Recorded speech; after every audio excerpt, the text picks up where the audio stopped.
Pierre Palmade a longtemps lutté contre ses démons. Bien avant de provoquer un terrible accident de la route en février dernier, l'humoriste a plusieurs fois tenté de soigner ses addictions à la drogue. En 5 ans, il a fait plusieurs centres de désintoxication. L'une d'entre elles s'est déroulée loin de la France, dans un cadre idyllique. En 2021 selon BFM TV en effet, Pierre Palmade a passé du temps dans la Villa Paradiso, en Tunisie.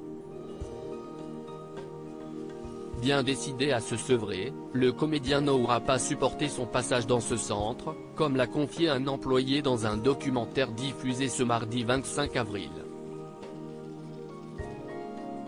Selon lui, Pierre Palmade était un homme très affaibli, il a rejoint la clinique dans un état physique et psychologique instable.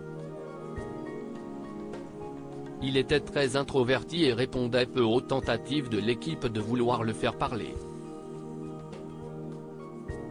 Pourtant dans ce centre de désintoxication, Pierre Palmade jouissait d'un cadre luxueux. Notre équipe expérimentée dirigée par notre thérapeute Trida Founesi offre un traitement efficace de la toxicomanie dans un cadre très privé et discret, peut-on lire sur le site officiel de ce centre haut de gamme.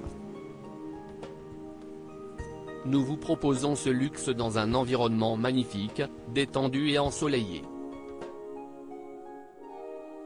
Située en Tunisie, la Villa Paradiso a des aires d'hôtel de luxe, jardin vue mer, immense piscine, terrasse couverte. Les chambres proposées aux patients bénéficient également d'un confort maximal avec une salle de bain en marbre. Au nombre de 5, elles ont un accès direct à la piscine et à la salle de sport de l'établissement. Pierre Palmade, où se trouve-t-il ? À la clinique de rétablissement de la toxicomanie de Villa Paradiso, le personnel vous aidera avec l'aspect mental et physique de votre dépendance ou problème. Ils vous aideront à reprendre le contrôle de votre vie et vous aideront à inverser le sentiment de défaite, apprend-on sur le site officiel. Ils vous aideront dans votre voyage, vous aidant à retrouver la confiance et la conviction que vous pouvez affronter vos démons et les vaincre.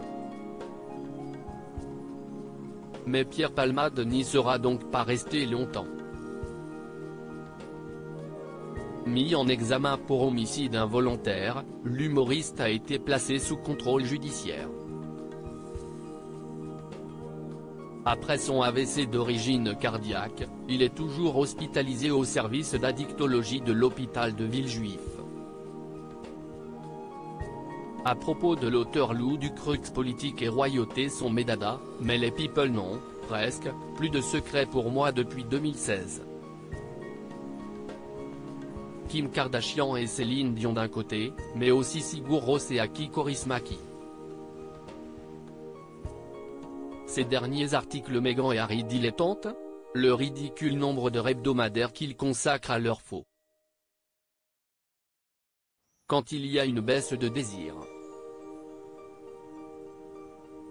Le secret de Léna Guillou pour ne pas se lasser d'Adil Rami. Brigitte Macron, un très proche collaborateur sur le départ après un épisode pour le moins gênant ?